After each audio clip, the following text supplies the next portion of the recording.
o Adro chamou a atenção no início do boletim para uma coisa que eu gostaria de colocar aqui à mesa para discussão. A primeira coisa, péssimo o Adro chamou. Né? Péssimo resultado. Não adianta nada, sei lá, você ganhar de São Paulo, ganhar do Corinthians para perder ponto pro Fortaleza em casa. Você vai dizer, mas o Fortaleza. Não, tudo bem, a gente sabe, Fortaleza é um time organizadinho e tal. Mas, né, aí então vamos voltar aos 2 jogos anteriores e tirar 2 pontos ali daqueles jogos. Porque pro Fortaleza, a gente imaginava, né, já que havia ganhado do São Paulo e do Corinthians, que ganharia do Fortaleza aqui. Agora o Adro chamou a atenção para a ineficiência do ataque e ao final do jogo, o pau cantou na casa de Noca pro lado do Egídio, né? Cantou. Porque foi ele que saiu jogando, perdeu a bola, tudo bem, eu entendo, mas é sempre assim, né? Se o Egídio não tivesse perdido aquela bola e tivesse acontecido um gol, por acaso, sei lá, uma falta cobrada no meio da rua, desviou, entrou e tal, aí iam falar que o David de novo é o culpado? Então é interessante como é que funcionam as coisas, né? Ora o David é o culpado e pelo empate contra o Fortaleza, o Egídio é o culpado que perdeu a bola. Porra, mas é um time que não fez mais do que se esperava, o que jogou bem contra o Corinthians, jogou bem contra o São Paulo. Eu não achei que foi uma tragédia o futebol contra o Fortaleza, mas eu fico com a ineficiência do ataque. E obviamente se o Egídio perde a bola ali e dessa bola sai o gol, você pode dizer, pô, Egídio, você não deu um bico pro lado, tava ganhando o jogo, não é hora de fazer graça e tal.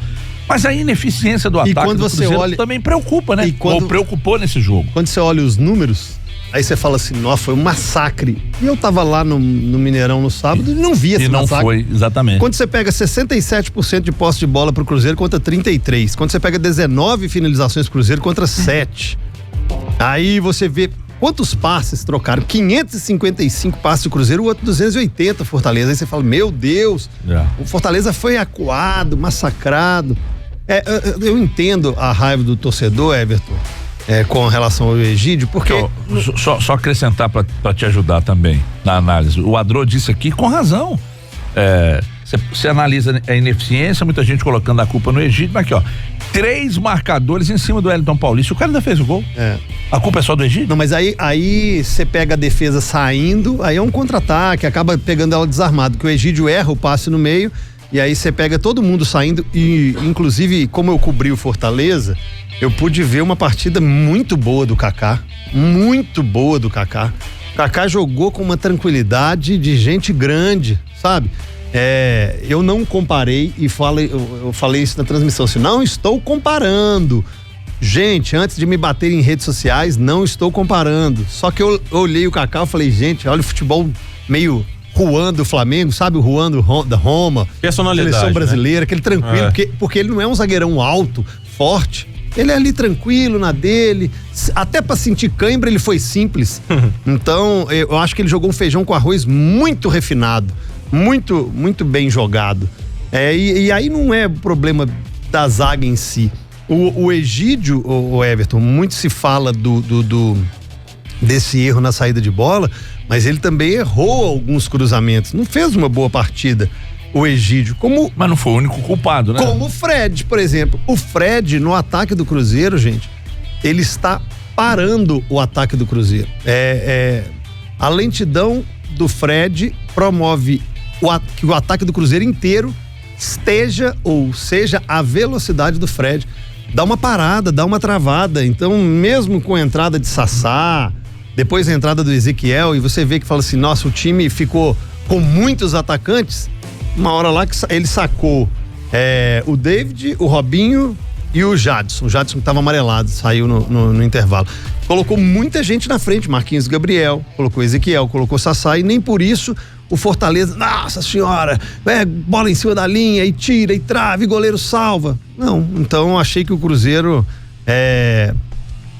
jogou completamente diferente do que jogou contra São Paulo e Corinthians, e o resultado também, para mim, foi extremamente diferente, porque eu imaginava uma vitória até mais tranquila. Primeiro falar sobre o Fred. O Fred jogou muito mal contra o Fortaleza. Talvez tenha sido um dos piores jogadores do Cruzeiro, mas o Fred não jogou mal contra a Chape, não jogou mal contra o Corinthians, não jogou mal contra o São Paulo. Eu acho que pegar o jogo que ele fez contra o Fortaleza e generalizar, não dá. Inclusive a gente elogiou muito o Fred aqui na última semana. Ele fez um jogo muito bom contra o Corinthians, ele jogou bem contra a Chape e fez um jogo ok contra o São Paulo. Se doando, participando do jogo, perdendo o gol, fazendo gols ainda que de pênalti, mas você precisa acertar o pênalti, né? Tem time aí que bate pênalti e não consegue fazer gol de pênalti. Mas o jogo contra o Fortaleza do Fred parecia que o Cruzeiro tinha um a menos com ele na frente. E o que preocupa é que o Abel me parece ter um medo de mexer em Fred, Thiago Neves, nesses jogadores. Que são jogadores que trabalharam com ele anteriormente no Fluminense, porque o Fred deveria ter saído do jogo contra o Fortaleza, ele estava jogando muito mal, ele tinha que ter sido substituído e não foi. Outro que jogou muito mal foi o Jadson, que era a escolha que eu teria feito também para o lugar do Ederson, mas a saída do Cruzeiro ficou muito ruim com o Jadson, e ele muito nervoso, muito ansioso, errou demais no primeiro tempo. Acho que a alteração foi eu comentei o jogo e no intervalo eu falei que eu tiraria o Jadson e o Robinho. Outro jogo muito ruim do Robinho.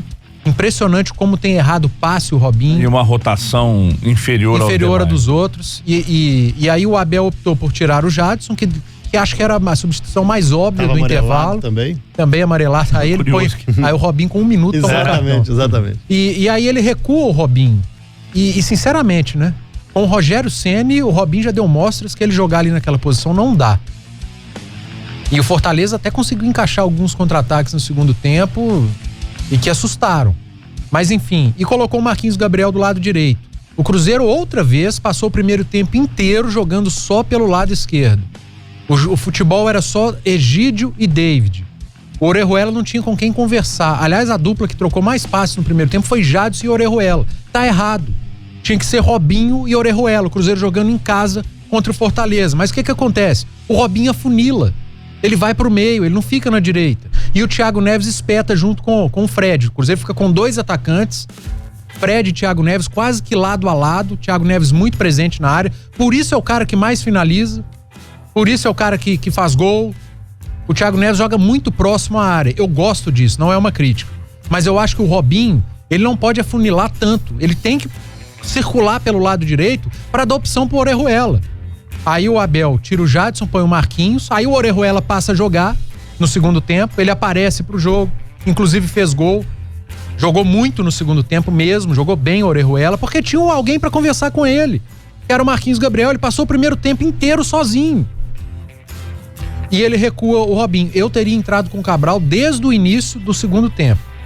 Até porque o Robinho errou tudo na primeira etapa, assim como fez em outros jogos, tá?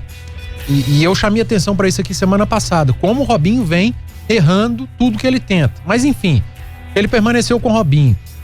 E aí, gente, eu acho que o principal erro do Abel, o CJ tocou no assunto, o fato de você empilhar atacante no time não o torna mais ofensivo. Não. O Abel colocou, o Cruzeiro tinha momentos, CJ, você estava no estádio também, que a gente enxergava um 4-2-4 no Cruzeiro. Era uma linha de 4 atacantes lá na frente, a hora que o Cruzeiro ia fazer a saída, com o David, o Marquinhos Gabriel, o Fred, o Sassá. Só que eu acho que o erro do Abel ao empilhar atacante, sabe o que aconteceu? Não sei se você percebeu. Ele tirou o Thiago Neves de perto do gol. Ele empilha atacante e traz o Thiago Neves pra trás pra encostar no Henrique, pra fazer aquela saída. Ele tira o principal finalizador do Cruzeiro, que é o Thiago Neves. Não que ele tenha feito um primor de jogo, mas o primeiro tempo dele foi bom. O primeiro tempo do Thiago Neves foi muito bom. E ele desapareceu no segundo tempo porque o Abel empilhou o atacante e tirou o Thiago Neves de perto do gol. O Thiago Neves raramente ficou na área ali, a não ser quando era um escanteio, ou naquele abafa final do Cruzeiro, ele tava ali na meia-lua, nem dentro da área. Pra mim, um erro grosseiro do treinador do Cruzeiro, não gosto de dizer erro, né? Porque ele trabalha durante a semana, mas enfim, eu não teria tirado o Thiago Neves de perto da área como o Abel tirou. E aí foi aquele abafa, né? Mais uma vez o torcedor do Cruzeiro pegou no pé do David. Eu não acho que o David é o pior jogador do Cruzeiro. Aliás, eu fiz o levantamento dos números dos atacantes. depois do jogo contra o Fortaleza, e os melhores números são do David, e são bem melhores que os dos outros. O que mais se aproxima é o Thiago Neves, porque o David, ele finaliza mais que os outros, ele dá mais passe para finalização que os outros, e ele desarma.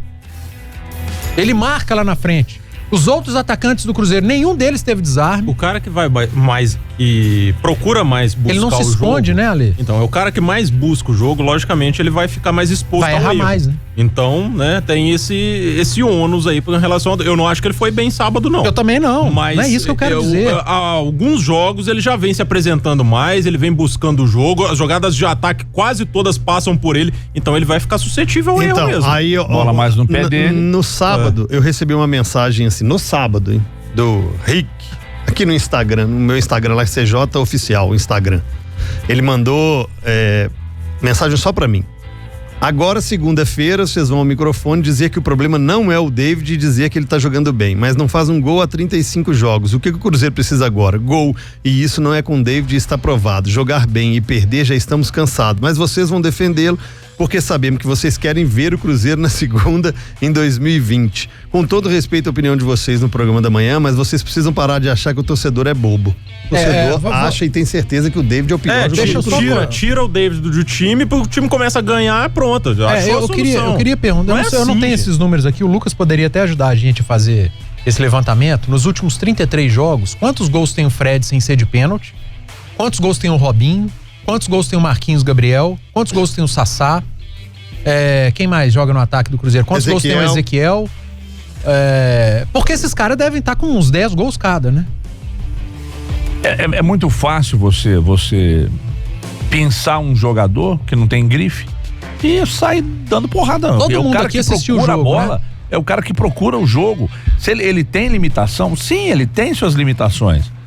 Agora, a própria situação do Cruzeiro já meio que, eu não vou dizer que obriga, já leva o torcedor a começar a procurar culpados, né? Então, aí fica na conta do David quase que sempre, mas o Robinho não jogou nada, por mas exemplo. deixa eu só fazer um reconhecimento. E aí lá atrás a mesma coisa. O que cara que errou o passe é o cara que carrega a responsabilidade pelo empate com gosto de derrota. Mas os 3 marcadores dentro da área... Não é só dele. Pois é, então ninguém tá defendendo. Nós só estamos dizendo aqui que é importante dar uma pulverizada também, né? Se é que é pra buscar culpado, que não é nosso papel aqui, mas se é que é pra direcionar a culpa pelo empate com gosto de derrota, então pulveriza, porra. O David, pra fazer justiça, você tava no estádio, CJ, ele foi aplaudido na hora da substituição. O torcedor reconheceu o esforço dele. Aliás, o gol do Cruzeiro sai de uma batalha do David absurda pela segunda bola, pra pegar, pra finalizar. Sim. E aí o torcedor cruzeirense que estava no... Ele rola pro Marquinhos Gabriel, né? E o Marquinhos Gabriel faz assistência. O torcedor cruzeirense que estava no estádio reconheceu a luta do David. Eu não tô aqui, gente. Eu repito, a gente não tá defendendo o David. Nós estamos dividindo a culpa. Por quê? Vocês assistiram o jogo. O Fred foi melhor que o David no jogo? Não foi. O Robinho foi melhor que o David? Também não. Deixa eu ver quem mais que entrou. O Sassá fez um jogo melhor que o David? Não. Esses caras não são vaiados quando pegam na bola, como o David foi. O torcedor tem o direito de vaiar, mas ele precisa vaiar outros também, porque outros estão piores ou estiveram piores do que ele no jogo contra o Fortaleza. Não vai o David, ele está jogando bem. Não, vai, ele está jogando mal. Mas tem outros que precisam ser vaiados e não são poupados. E outros que estão muito piores no momento que o David. Não é defesa do jogador, é apenas abrindo os olhos para outros que estão passando imunes nos jogos e que estão piores, porque não entregam, não acertam e não decidem. Não dão passe para gol, não fazem gols, a não ser de pênalti. Então isso tem que ser revisto pelo torcedor cruzeirense também. E eu acho que ele reconheceu já na reta final do jogo, pelo menos o esforço de um dos jogadores.